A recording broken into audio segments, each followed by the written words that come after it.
ዜና ለቸኮለ የማለዳ 5 ዓለም አቀፍ አጫጭር መረጃዎችን እንሆ። እስራኤልና ሊባኖስ፣ ዩክሬንና ሩሲያ፣ የአሜሪካ ምርጫ ጉዳይና ሌሎችም ተካተውበታል። የእስራኤል መከላከያ ሰራዊት በሊባኖስ ዋና ከተማ ቤይሩት ላይ ድንገተኛ የአየር ጥቃት ፈጽሟል። ጥቃቱ የሂዝቦላ ከፍተኛ ወታደራዊ አመራሮችን ኢላማ ያደረገ መሆኑ ተነግሯል። በሌላ በኩል ሂዝቦላ ከ200 በላይ ሮኬቶችን ወደ እስራኤል ሰሜናዊ ክፍል በመተኮስ ምላሽ ሰጥቷል። ቀጠናው ወደ ሰፋ ያለ ጦርነት ሊያመራ ይችላል የሚል ስጋትም ነግሷል።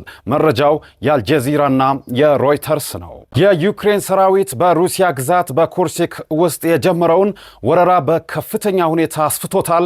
ሩሲያ በበኩሏ ከባድ ምላሽ እሰጣለሁ በሚል በኪየቭና በሌሎች ከተሞች ላይ የሚሳኤል ድብደባ እያካሄደች ነው። ኔቶ ሁኔታውን በቅርበት እየተከታተለ መሆኑንና ለዩክሬን ያለውን ድጋፍ እንደሚቀጥል በድጋሚ ማረጋገጡን ቢቢሲና ዘ ጋርዲያን ዘግበዋል። በዶናልድ ትራምፕና በካማላ ሃሪስ መካከል ያለው የፖለቲካ ፍልሚያ ተካሯል።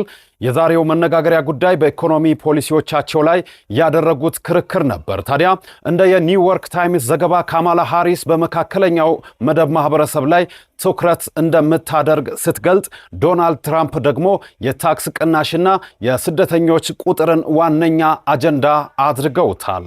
በጃፓን የባህር ጠረፍ አካባቢ ከፍተኛ የሆነ የመሬት መንቀጥቀጥ ስጋት በመኖሩ ሀገሪቱ ከፍተኛ ጥንቃቄ ላይ ትገኛለች። መንግስት ህዝቡ ለከፋ አደጋ እንዲዘጋጅ እያሳሰበ ሲሆን የባቡርና የአየር ትራንስፖርት አገልግሎቶች ላይ መስተጓጎልም ታይቷል ሲል ኤንኤችኬ ወርልድ ዘግቧል። ዜና ለቸኮለ ማለዳ 5 ዓለም አቀፍ አጭር መረጃዎች ይህንን ይመስላሉ። ከተመቻችሁ ይቀጥል እያላችሁ ወይም አንድ ቁጥር የጻፋችሁ ሁሌም አጫጭር ዓለም አቀፍ መረጃዎች እንዳደርሳችሁ ኮሜንታችሁን አስቀምጡልኝ። ቸር ያሰማን።